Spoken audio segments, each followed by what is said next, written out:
Next हम question number 2 करेंगे। इसमें हमें बोला है prove that 3 plus 2 root 5 is irrational. ये क्वेश्चन भी बचा हम क्वेश्चन नंबर 1 की तरह कॉन्ट्राडिक्शन मेथड से सॉल्व करेंगे। कॉन्ट्राडिक्शन मेथड में जैसे कि मैंने पहले बताया आपको कि हम कुछ अज्यूम कर लेते हैं, कुछ बात मान लेते हैं, और जो हम मानते हैं, जो अज्यूम करते हैं उसको रॉन्ग प्रूव कर देते हैं। जैसे कि हमने प्रूव तो करना है 3 प्लस 2 रूट 5 एक इररेशनल नंबर है, लेकिन हम इसका अपोजिट यानी कि ये मान लेंगे कि 3 प्लस 2 रूट 5 एक रैशनल नंबर है। सो हम लिखेंगे let 3 plus 2 root 5 is a rational number. अब हमने अज्यूम करा कि 3 प्लस 2 रूट 5 एक रैशनल नंबर है, तो हम क्या करेंगे, हम इस बात को जो हमने अज्यूम करा है, जो बात मानी है, इसको गलत प्रूव कर देंगे। यानी कि हम ये प्रूव कर देंगे कि 3 प्लस 2 रूट 5 एक रैशनल नंबर नहीं है, is not a rational number. और अगर कोई नंबर रैशनल नंबर नहीं होता तो उसको हम अल्टीमेटली इररैशनल नंबर कह सकते हैं। तो हम ये जब ये प्रूव कर देंगे कि 3 प्लस 2 रूट 5 एक रैशनल नंबर नहीं है, तो फाइनली हम स्टेटमेंट दे सकेंगे कि 3 प्लस 2 रूट 5 एक इररैशनल नंबर है। ओके, तो इसको कैसे प्रूव करेंगे वो ध्यान से समझना।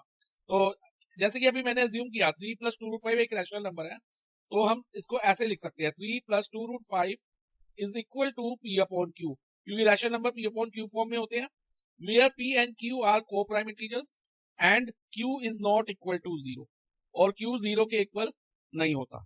अब को प्राइम इंटीजर का मतलब ये है कि पी और क्यू किसी सेम नंबर से डिवाइड नहीं होंगे एक्सेप्ट 1 को छोड़ के, ये किसी सेम नंबर से डिविजिबल नहीं होंगे, यानी कि पी और क्यू एक तरह से लोएस्ट टर्म में है, ये हम मान के चल रहे हैं। ओके, अब नेक्स्ट हम क्या करेंगे बच्चा, जो रूट वाली टर्म है जैसे रूट 5 है इसमें, उसको हम एक्सप्रेस करेंगे in terms of P and Q. So हम लिखेंगे 2 root 5 is equal to P upon Q minus 3, जो ये प्लस 3 था एलएचएस में, आरएचएस में जाने पे वो माइनस 3 हो जाएगा। अब नेक्स्ट 2 रूट 5 को एज इट इज लिखेंगे इज इक्वल टू, इधर 3 के नीचे कुछ नहीं है तो हम 1 मान लेते हैं, और q और 1 का एलसीएम q होता है। अब q के टेबल में 1 पे आएगा, तो हम क्या करेंगे, p को भी 1 से मल्टीप्लाई कर देंगे, और 1 इंटू p हो जाएगा हमारा। अब 1 के टेबल में q कितने पे आता है, q पे, तो 1 into Q is equal to Q, और 3 मल्टीप्लाई बाई q करेंगे तो न्यूमरेटर में हमारे पास माइनस 3q आ जाएगा। अब इक्वेशन हमारे पास आ गई 2 root 5 is equal to p minus 3q upon q। अब रूट 5 को हमने एक्सप्रेस करना था in terms of p and q। अब जो ये 2 है ना बच्चा, रूट 5 के साथ मल्टीप्लाई में है, जब इसको एलएचएस से आरएचएस में ले जाएंगे तो हम डिवाइजर में ले जाएंगे, तो इसको हम ऐसे लिखेंगे p माइनस 3q अपॉन, ये 2 मल्टीप्लाई से डिवाइजर में आ गया, अपॉन 2, और q ऑलरेडी डिवाइजर में था तो यहाँ पर 2q हो जाएगा। Root 5 is equal to p minus 3q upon 2q। अब इस इक्वेशन से हमें क्या पता चलता है, अगर हम इसके आरएचएस पार्ट पे फोकस करें ना, p और q क्या है, इंटीजर्स हैं, और q is non zero integer, ये भी ध्यान रखना, q 0 के इक्वल नहीं है।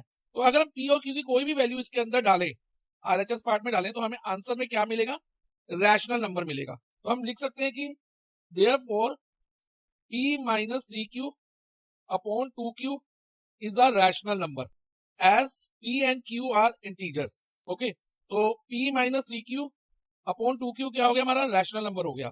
तो बच्चा p minus 3q upon 2q किसके इक्वल है, रूट 5 के इक्वल है, तो इस सेंस में रूट 5 भी हमारा रैशनल होना चाहिए। तो हम यहाँ लिखेंगे this implies that root 5 is also are rational number.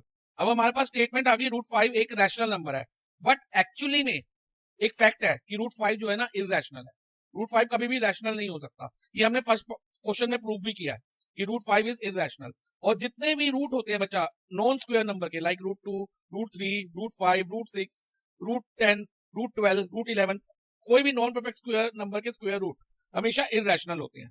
तो इससे, इस स्टेटमेंट से जो हमने ये स्टेटमेंट लिखी root 5 is a rational number, इससे ये फैक्ट कॉन्ट्राडिक्ट हो रहा है, गलत प्रूव हो रहा है। तो हम यहां लिखेंगे this contradict the fact that root 5 is irrational. तो इधर कॉन्ट्राडिक्शन आ गई, और ये कॉन्ट्राडिक्शन क्यों आई, कॉन्ट्राडिक्शन यानी कि कुछ गलती पकड़ी गई है हमारी कि रूट 5 तो इररेशनल है, लेकिन हम यहाँ पर गलत स्टेटमेंट आ गई थी रूट 5 एक रैशनल नंबर है, तो इसमें कॉन्ट्राडिक्शन आ गई, हमारी अजम्पशन जो है फैक्ट के अगेंस्ट हो गई। और ये कॉन्ट्राडिक्शन क्यों अराइज करी, क्योंकि हमारी अजम्पशन ही गलत थी कि 3 प्लस 2 रूट 5 एक रैशनल नंबर है।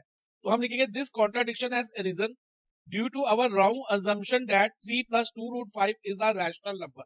अब हमारी अजम्पशन 3 प्लस 2 रूट 5 एक रैशनल नंबर है, वो रॉन्ग प्रूव हो गई। इधर देखो लिखा है wrong assumption that 3 plus 2 root 5 is a rational number, ये हमारी गलत प्रूव हो गई ये अजम्पशन। तो इसका मतलब 3 प्लस 2 रूट 5 एक रैशनल नंबर नहीं है, क्योंकि हमारी जो अजम्पशन थी कि 3 + 2√5 एक रैशनल नंबर है, वो गलत प्रूव हो गई। तो हम अब लिख सकते हैं सो 3 + 2√5 is not a rational number. अब बच्चा अगर कोई नंबर रैशनल नहीं होता तो अभी स्टार्टिंग में मैंने बताया था उसको हम किस कैटेगरी में डाल देते हैं, इररेशनल नंबर की कैटेगरी में डाल सकते हैं। Therefore 3 + 2√5 is irrational, hence proved।